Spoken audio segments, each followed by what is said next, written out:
The MZ-1 belt supports a coin cell battery, so replacing it is easy. If you just got your MZ-1 belt, congratulations! It has a fresh battery and it's ready to use. If your MZ-1 battery is out of juice, you came to the right place. Let's get started. 1.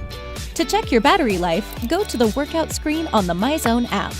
We recommend getting your replacement battery before it runs out. That way, you don't miss a step in your workout routine. 2. When the battery runs out, unclip your module from the belt and turn it over. You can use a coin to open the battery compartment. Simply turn the cover counterclockwise until the arrow lines up with the unlock icon. 3. Carefully replace the battery with the positive side up. 4. Put the cover back on so the arrow once again lines up with the unlock icon.